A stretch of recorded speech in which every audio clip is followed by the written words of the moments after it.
Picture this. It's 1868. Japan just hit the reset button on history. For over 200 years, the country was basically in a self-imposed timeout, cut off from the rest of the world. Flashback to 1853. 4 American warships sailed into Edo Harbor. Their purpose? Convince Japan to trade with the U.S. Not willing to take no for an answer, 6 American warships returned 6 months later with gifts for the shogun, including a working quarter-scale model train. The Americans laid down 330 feet of circular track, unloaded the train, and filled it with coal. The train's black smoke and steam whistle thrilled the crowd of invited samurai. Some of these samurai understood how far Japan had fallen behind technologically. Others weren't so sure letting foreigners in was a good idea. The Japanese reluctantly signed the Treaty of Kanagawa.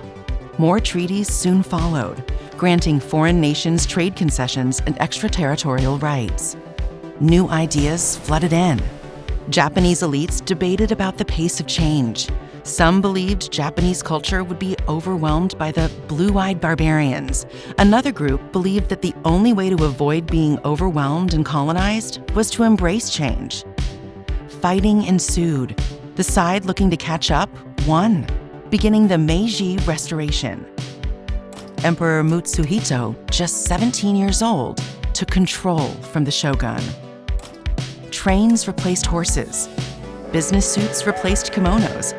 And, wait for it, baseball bats replaced swords. Yes, that baseball. America's pastime became a big part of Japan's story of modernization. Japan's new government had a mission: make Japan rich and strong. To do it, they invited experts from the West to teach them about everything from science to democracy. But Japan did not want to become the West. They wanted to adopt Western techniques while preserving traditional Japanese culture and values, a term they called wakon yosai. Enter baseball, a game all about teamwork, discipline, sacrifice, and constant practice. Not only are these virtues hallmarks of democracy and factory work, they are also samurai values in sports form. Horace Wilson, an American teacher in Tokyo, thought his students needed more exercise. By playing baseball, his students built character, learned to work as a team, and developed their pitching arms and batter's eyes. Japan also started sending their own students abroad to study industrial technology, political systems, and team sports. One of them, Hiroshi Hiraoka, studied engineering in the US and became obsessed with baseball. When he returned home, he didn't just bring back railroad engineering know-how. He brought back merch: baseball bats, gloves, and balls. He was the country's first baseball fanatic, and he founded Shimbashi Athletic Club, Japan's first independent team. And then there was Masaoka Shiki, a poet who looked at baseball and thought, this is just modern Bushido. His essays used combat terminology to explain baseball's rules to Japanese audiences. The batting team became attackers, and the fielding team, defenders. This blending of samurai ethics with baseball fundamentals became known as yakyu. It emphasized honor and loyalty to the team over individual performance. Shiki's ideas and the game caught on. Japan's higher-level schools, modeled on Western preparatory schools, fiercely contested the annual tournament to determine a national champion. One Tokyo school, Ichiko, dominated. Hoping to improve their game and disprove the stereotype that the little Japanese were culturally and physically unable to compete with 6-footed Americans, Ichiko's players challenged an expat American team based in Yokohama. For 5 years, the Americans ignored their challenge. Finally, in spring 1896, the foreigners agreed to a game on their home field. On May 23rd, the Ichiko team, impeccably dressed in white collars and polished shoes, boarded the morning Yokohama-bound train, their baseball gear at their side. Western spectators jeered and howled when these student-athletes dropped pop-ups or slipped on the wet field during warm-ups.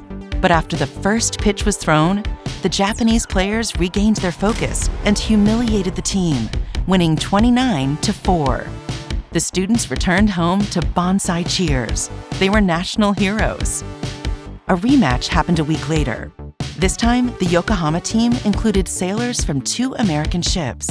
Ichiko won again, 32-9. One Japanese newspaper applauded the victory, while another delighted in reporting that Ichiko made the Americans look clumsy. English-language newspapers downplayed the Japanese victory, claiming that Yokohama's loss was caused by their players' inability to practice as they had daily business to attend to.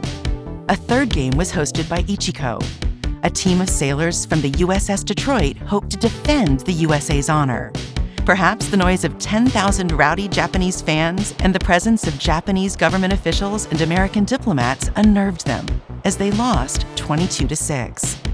A final game occurred on July 4th, with the Ichiko 9 facing off against an all-star team, consisting of players from the Yokohama Athletic Club and the U.S. Navy, including a shortstop with professional experience. Having just finished their academic exams, the Japanese students were mentally and physically spent. The American team salvaged their reputation, winning 14-12 and demonstrating good sportsmanship by shaking the Japanese players' hands and giving them a hip hip hooray before leaving the field. Finally, Ichiko's players felt as if they were on equal footing with the Americans. And it seems as if Americans agreed. Japanese college teams toured the USA and American college teams toured Japan.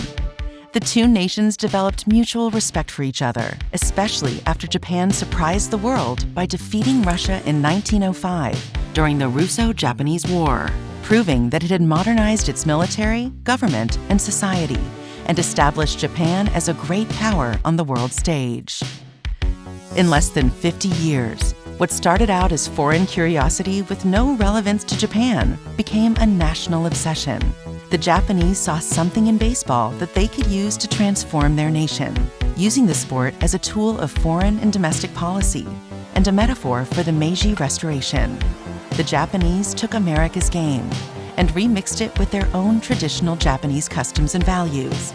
The sport's rules and emphasis on practice and teamwork helped develop great baseball players. Baseball's principles were equally useful on the factory floor, classroom, and battlefield. A 1905 song linked Japan's victory in the Russo-Japanese War to what Ichiko's players had accomplished on the baseball field. Ah, for the glory of our baseball club. Ah, for the glitter it has cast. Pray that our martial valor never turns submissive, and that our honor will always shine far across the Pacific.